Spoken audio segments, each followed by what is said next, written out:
Hi everyone, I'm Emma. And I'm Dominique. We run Yellow Door Collective, a full-service marketing agency based in Cape Town, South Africa. Welcome to our podcast, Life Behind the Yellow Door. When we met almost a decade ago, we had no idea what was in store for us. But we soon realized that common values and aspirations are a solid basis for a partnership. In this podcast, we'll share some of our journey as entrepreneurs and new generation agency owners in South Africa. What really happens behind the yellow door. We hope to inspire you with honest and authentic conversations about running an agency, the life of being an entrepreneur, and featuring chats with the people who have shaped our world. Welcome to our third episode, and thanks for joining us again. In our last episode, Dom and I chatted about the need to wear multiple hats at Yellow Door, and the way these roles have grown and changed over time. So please take a listen if you haven't already. One of the things we've mentioned in our previous two podcasts is our leadership coach, Murray Kilgour, and the integral role he's played in getting us to where we are today. So Murray has been with us for most of our journey, almost 5 years, and he's really been an invaluable part of how we've grown and changed our roles over the years. So it's a pleasure to have him here today, and we're going to be chatting about the role of leadership development in growing as people and as business owners. Thanks. Welcome, Murray. Thank you. Very nice to be with you. Cool. So, Murray, maybe you could start by just giving a quick sort of overview of how the 5 years with us have been before we delve into a few questions. Yeah. Well, I must say that when we first met, I think we met at the Vineyard Hotel, 4.5 years ago, and Dom, you brought your dad in, and we had a nervous chat to see whether we could maybe get through 3 months together. And here we are 5 years later. And it's been an absolute treat, almost feeling a bit like a midwife of watching a small business getting birthed and then carrying this little baby into life and watching it now as a brand that's becoming established. People love and trust what you do, and having some amazing clients, as you can see on your website, and taking things to the next level. So very exciting journey that I've had to play in a little part in taking you up the ladder. Yeah, I don't think we could have done it without you. And I had a call this morning from a friend who was seeing a leadership coach for the first time, and she was just asking me what to expect. And I think that could be a nice thing to share with our listeners is, why have a leadership coach and what your role typically is with clients versus, maybe using us as an example of how that plays out. Yeah, so I think leadership coaches take people on journeys that they wouldn't naturally go on their own. So I think leadership coaches give people courage to do things. And very often, when you're starting a business, you have a compass, but you don't have a map. And many people want maps in life. And when you've got a compass, you're standing in the middle of the bush. You don't know where anything is. And I think that a coach can help you because they've probably been a bit further than you've been, so they've traveled further, so they've maybe got maps in their heads. The thing that's important about a coach is a coach should never be a teller, they should be an asker. So you're almost hiring an advisor, but not someone who's going to tell you what to do. The third thing that's very important is that coaches need to allow you to experiment and try things out, and need to allow failure as well as success, because otherwise you will stop coming back to a coach. And coaches generally, I say my nickname is that I'm a stone in your shoe, you know that. I like to ask tough questions. I don't like to waste time and money. And so we get to the real issues at hand. So, you guys know that I love you very much, but I can be very hard at times. But it takes you further quicker. So those are some of the qualities I think that coaches need to have. Otherwise, you just become a friend, and familiarity breeds a bit of contempt. And then you kind of start blurring the lines. Yeah, I know that every time we see you once a month, I always wonder what tools you're going to have up your sleeve. I thought you were going to say, I wonder what I have to fear today. Well, that's also true. But yeah, it's always amazing to see how you're able to take our situation as we are, and it always seems to change every time we see you, but take the situation and sort of have a way to explain to us how to get out of it or to grow into it or figure out how to move forward. So that's been great from our side. And if I may add another quality, I always look for clients that are fat. And by fat, I mean flexible, available, and teachable. You two as clients for me have been amazingly flexible. You've had to dance to many different tunes.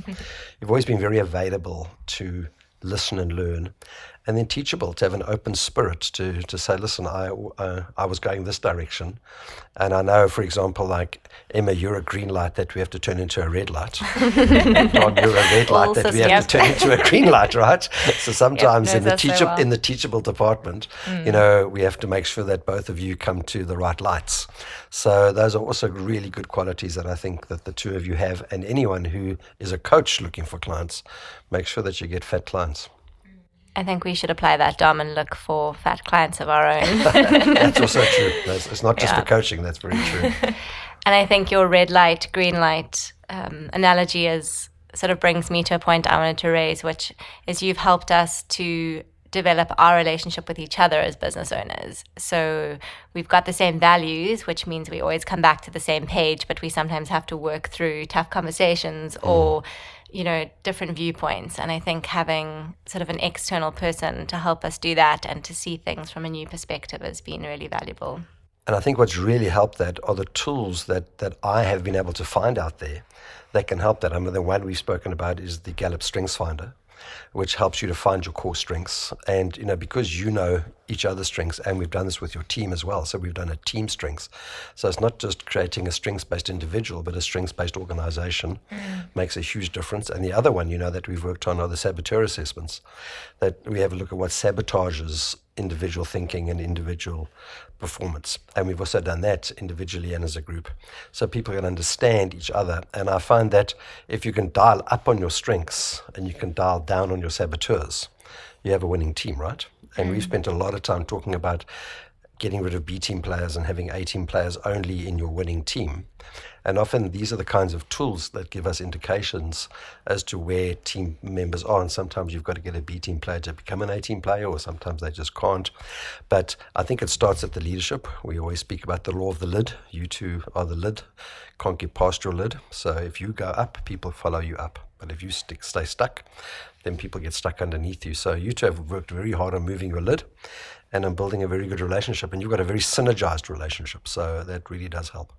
Yeah, and I think you've touched on a few of the things that we have brought into our business, but that also reminds me of how we've changed our whole language of the way we talk about things due to the fact that we've got all these tools now. And, the Strengths Finder has really just brought a whole culture of playing to your strengths, but also knowing each other's strengths so that you can pull in the right people into a project, and to also know how to, I wouldn't say handle, but, be able to interact with a person in your team because you know what their strengths are. And that's really changed our way of thinking in growing our team. And one of the ways we look for that is whether the language of the team changes. So you use strengths language in your team, which shows that it's actually inculcated into the culture. So it's in your DNA.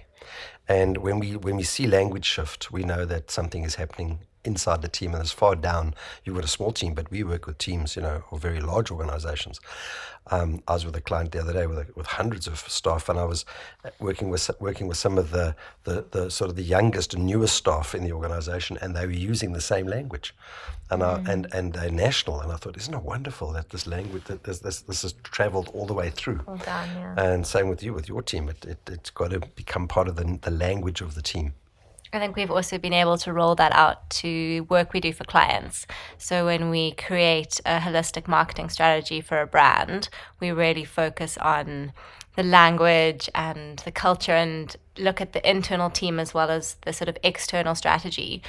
We had a client that gave us the opportunity to do that over a 6-month period, where we first looked at the internal culture before we actually rolled it out and said, this is what we want the world to see about our brand.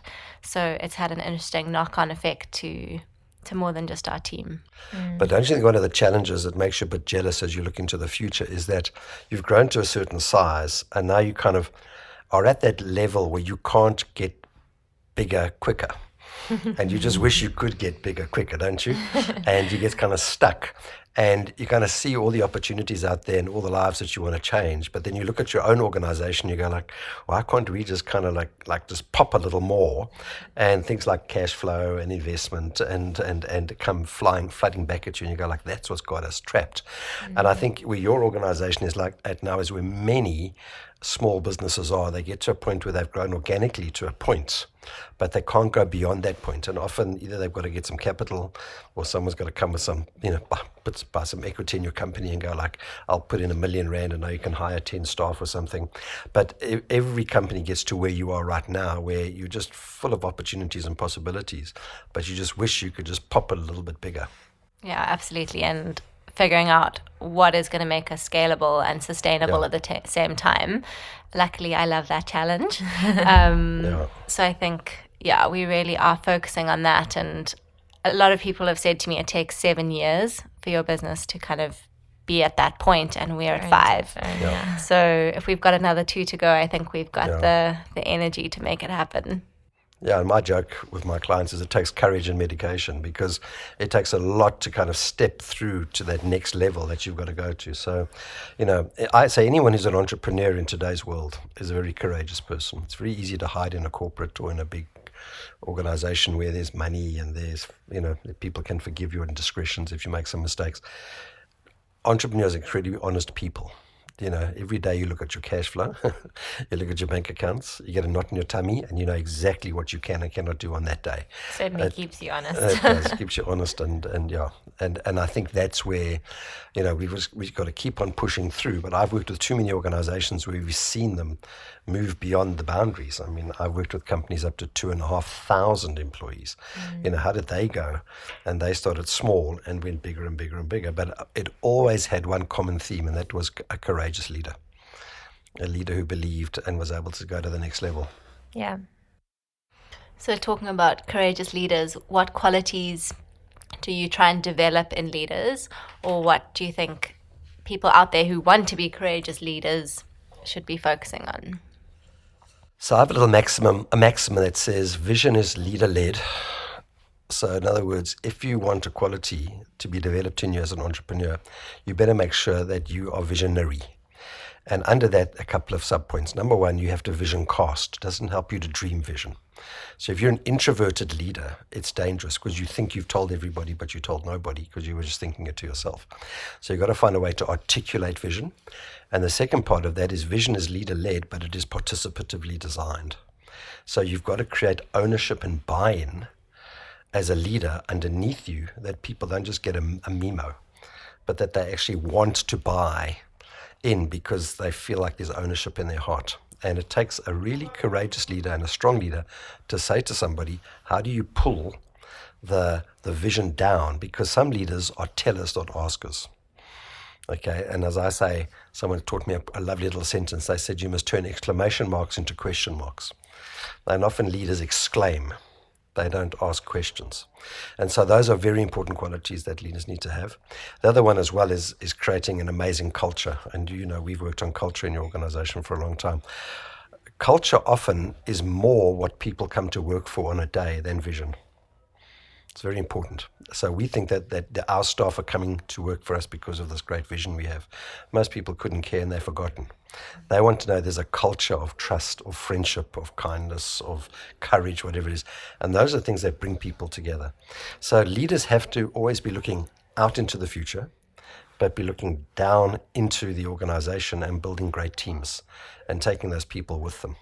And John Maxwell's got a wonderful little maxim that he wrote about leadership that's written sort of in Shakespearean English. And he said, "He that thinketh that he leadeth, but hath nobody following him, simply taketh a walk." And that's the problem. Great one. So I know that we're as passionate about company culture as you are, Murray, so we could go on all day about it. But thank you for those insights. They were really valuable. Yeah, I think we really see our leadership coaching as a necessity, not a luxury. And business owners often sort of, worry about what it costs or how it adds value to their business. But I think what's great about your approach is it's tiered to suit different sizes and stages of businesses. But I'd really like to shift the conversation on something we've learned to call V1 and V2. Murray, maybe you could start by just unpacking those definitions. Yeah, so this came about as a part of a broader model to try and help people to understand how to grow their business to the next level. And one of the things I researched was that a lot of businesses get stuck. They grow, they sell, they get busy all day long trying to deliver. And what we found happens is that the entrepreneur goes out and sells a lot. Then what they do is they land up delivering a lot of what they sell. And while they're delivering, they can't go out and sell. Okay, so then they get stuck, and then they get so stuck in sort of production that they don't get any new clients, and then they start flatlining and dipping, and then they get into very difficult times. So we come up with this concept of V1, V2, and if you can just imagine in your mind an hourglass, and think of the top part of the hourglass being like a V facing upwards, and the bottom part of the hourglass being a V facing downwards, and in the middle where the sand drops through, we'll just put a little circle there, put an L for leader. So V1 is the upward focus, and that focuses on strategy and growth. So a leader who's a V1 leader is getting out and being strategic and growing the business. But at the same time, the leader who's now in the middle has to dance downwards into V2, which is the engine room. Now they have to deliver on the engine room. So I always sit down and have a little bit of fun when I start with clients and say, what's your percentage as a leader of a small business between V1 and V2? And what number do you think I get when I ask that question, Dom? Usually it's 100% in the engine room. Or, yeah, between 80 and 100% engine room and 0 to 20% up in V1, which means they're not growing the business. And we say, to shock them, why don't we flip that up the other way? Why don't we get you to get 80% into V1 in strategy and growth and 20% at the engine room? And people go, just totally impossible. So I was working with a client the other day, and he disagreed with me because he's now sitting at 95% in V1 and 5% in V2. How's that? But can you imagine how much business growth he's involved with? But what he's done is he's created a great team in the engine room. So we spent a lot of time with your business saying that, Emma, you very much are the V1 specialist, and Dom, you're the V2 specialist. And even there, we've got challenges. We were talking about that today, right? But the whole thing is, when you've got that in your head, you can do a quick check to say, am I facing upwards and getting out there and marketing and selling and being strategic, or am I down in the engine room? So, Emma, a question to you, if I may. How did you shift out of V2 to V1? Because that took a lot of work. It was like a gravitational pull to try and get out of the atmosphere. I think there were a few things. One, you helped give me the confidence that I needed, that I was capable of it, and to see it as an exciting challenge. I think Dom gave me the support of sort of leading V2 and managing that in a way that I could step away. I remember her saying very politely, stop stepping on my toes, I've got this. And it was exactly right, because she does. And it gave me the opportunity to create a whole new role in our business. And it was scary and daunting and took me a while to find my feet. But I think I'm at the point now where I can confidently say I spend 70% of my time in V1. And I really enjoy the 30% in V2, because I still get to write and be part of the team for that sort of limited chunk of my time. So it works well. I think we're not quite at the exponential growth that I would love to achieve, but you don't want to achieve things too quickly, then life would be easy. So there's lots of challenges still to get to, but the focus on it has been easy because I think it suits my strengths. And as soon as you start having those small wins and achievements, it motivates you to go for bigger goals and to improve your strategy and your focus. And even within V2, on my side of the table, there's also the opportunity to work on the business versus in the business. And we were talking about that today as well. But on the business being working on the team development, working on how we engage with clients, working on how things actually run versus doing the work, which is more the engine room side of things. That's a fundamental difference. It's like the first engineer on a ship. He doesn't go and do all the work of everyone with a spanner in their hands. He oversees the engine room and he reports to the captain, right? So very often we think that by being in V2, we have to go and do all the work in V2. And what you're trying to do is learn the difference between working on and in V2. I also just want to say, because people come and say, "Oh, Mary, that's kind of like, how can you say just one number?" I don't say one number, it's seasonal. Sometimes, for example, let's say, Emma, you go out and get 7 new contracts next week, okay? Dom just feels like we're all going to die, right? Because she can't handle it. I would expect Dom to go straight into V2 100%. And probably pull you in with her for a season until we can kind of stabilize things. But then we write it up again. So there are different seasons when people are pulled in and out of V1, V2, but it allows you to get going in the right percentages. The other little thing I like to say, and you've heard me say this before, is when the going gets tough, the tough go marketing, and the weak hide behind their computers. And I've noticed in these economic times, especially the beginning of 2019 till now, with a lot of the economic and political uncertainties that are not just facing us globally, but specifically in this country, a lot of people I've noticed are sitting on their money, i.e. they're not paying it out, or they're not deciding to spend it on new contracts. So I've had a number of my clients coming to me and going, "Murray, what do I do?" And I say, "Well, what do you want to do?" And they say, "I want to go hide behind my computer because I keep on getting told no, later, I'm sorry, there's no money, whatever." And my argument back to them is, but what about all the other people that are hiding behind their computers? People still need websites. People still need marketing. They still need a product, right? They still need podcasts. They still need whatever it might be. So if they're all hiding behind their computers, I've got a bigger field to play. So, and I was joking with someone the other day. I read a newspaper from about 1947, 1949, and I was reading the headlines. And I kind of blinked because I read the same headlines as I'm reading today, just in a different context. Economic woes and the price of gold and this and that. It was a crazy story. And I thought, nothing actually changes. But entrepreneurs are like rubber ducks. We can move and we can bob and weave quickly. Big companies are like ocean liners. They take a long time to turn and they're slow to change. So we've got everything to win. We've got all the equipment to win. And so we're crazy when we're wanting to grow the business. Times are tough and then we go and hide away. And many people in tough times have become exceptionally wealthy.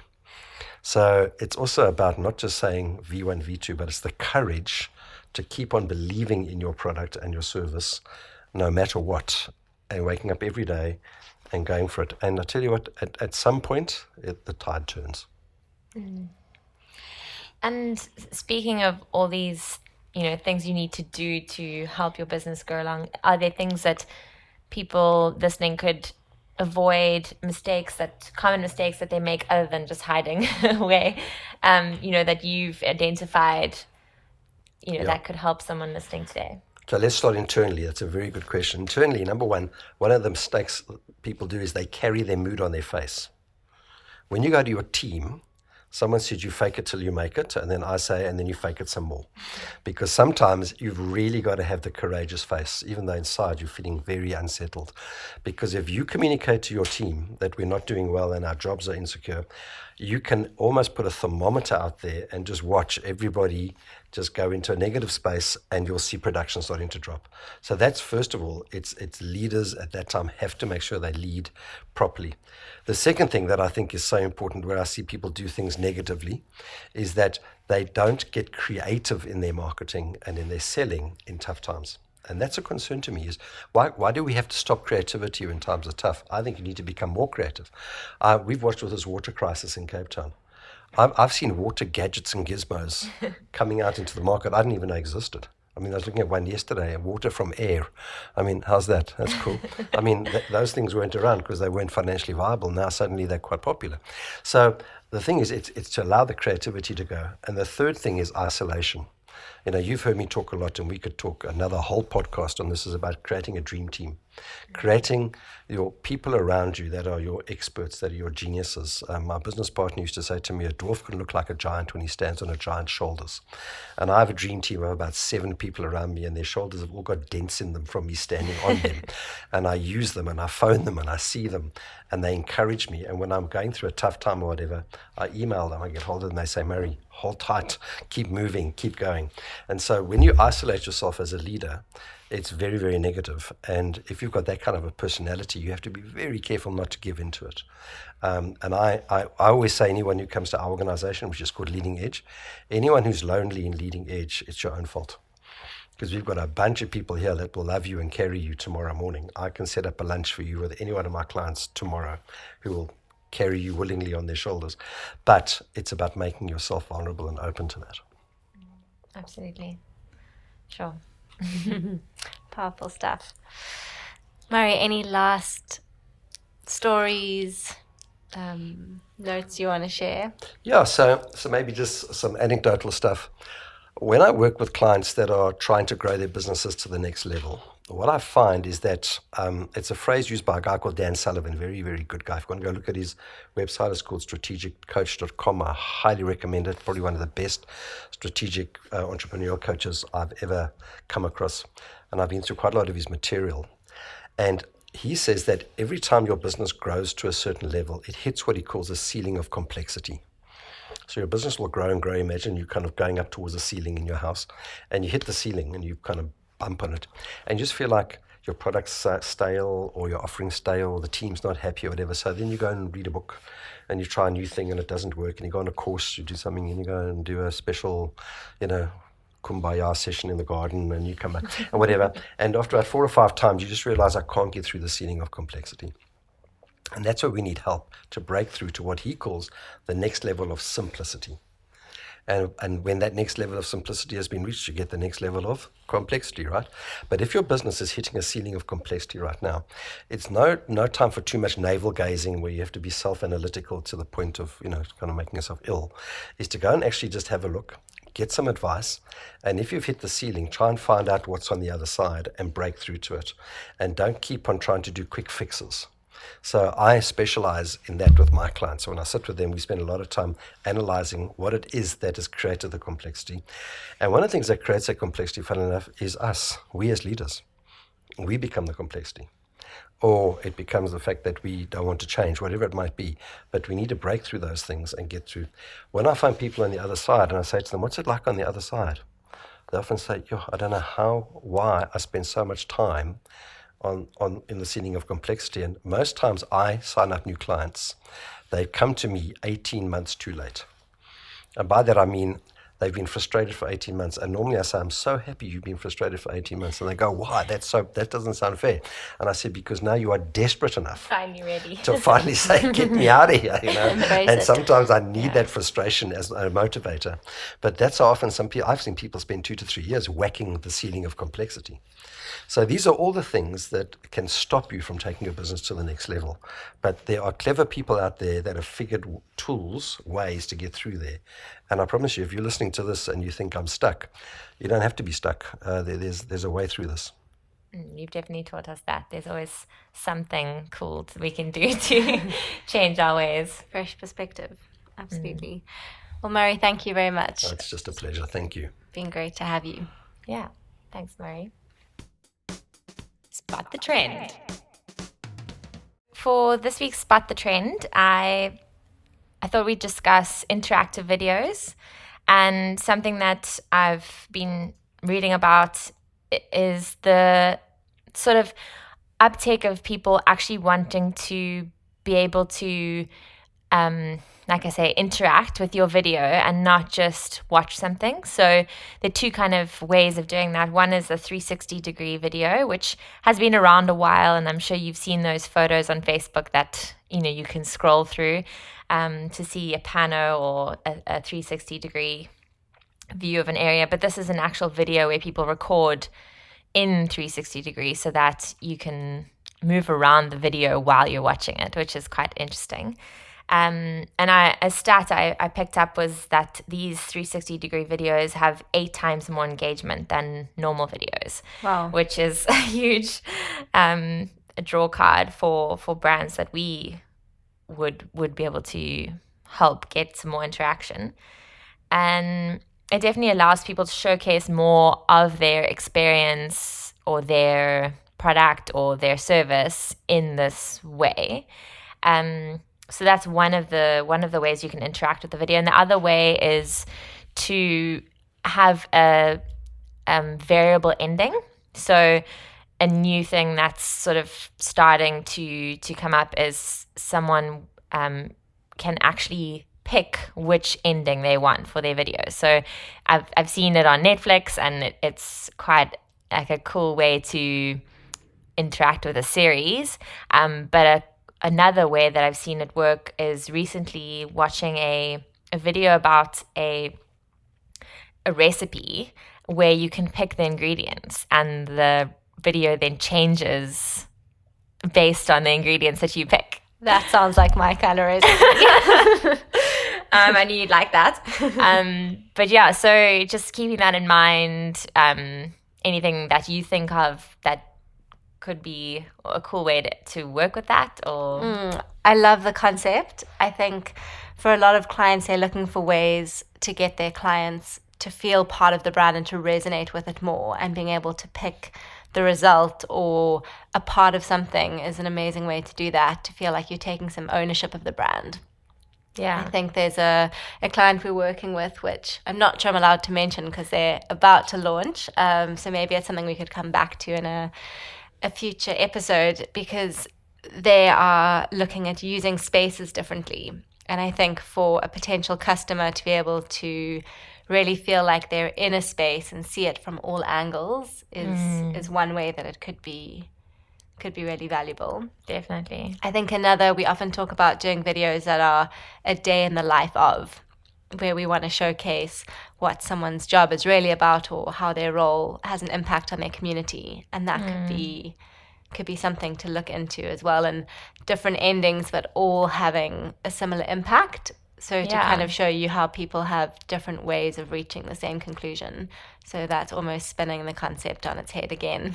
Yeah, absolutely. And I think that it's cool to see people spending more time with your content as well. So being able to get them to interact with it just keeps them there a little bit longer, and like helps them to have that brand in their mind just that little bit longer, which is always the goal at the end of the day. Absolutely, and to talk about it more, because if you've had that interactive experience, you're more likely to share it with friends or a partner over supper. Yes. Than if you've just seen yet another amazing video in your feed. Yes. Your questions answered.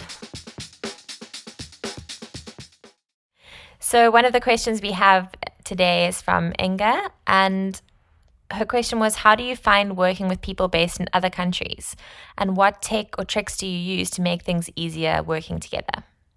So I think to answer that question, we start by the tech that we use. Skype, definitely, but not just using Skype, but also using the video and actually being able to see the client. I think it's important, especially with body language, and being able to really put an understanding of the facial expression to the sound coming through. And to add to that, I think we also focus on what time zones people are in and make sure that it's convenient for both parties. So if we're setting it, Australia or the States, sometimes we've got to factor that in.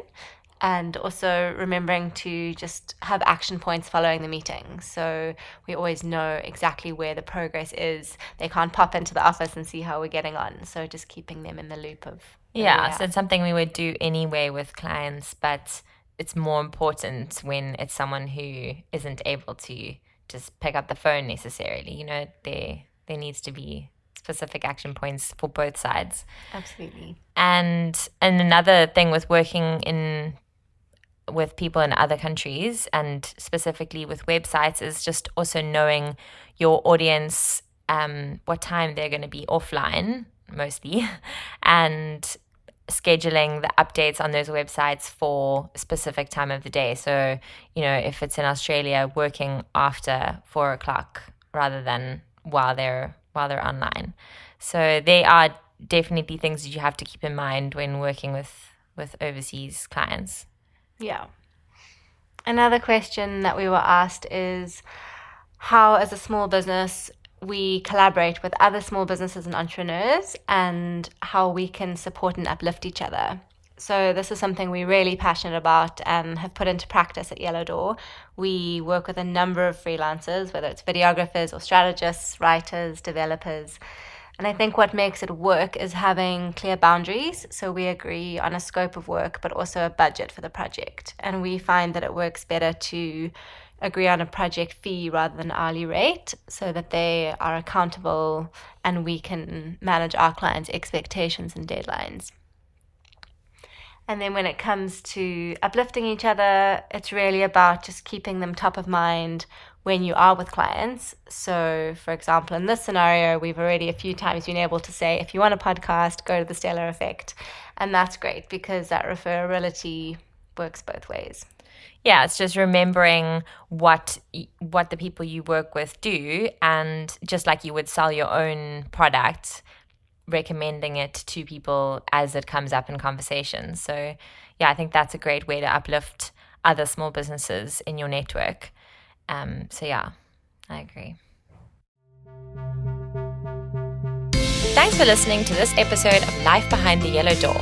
We'd love to hear from you.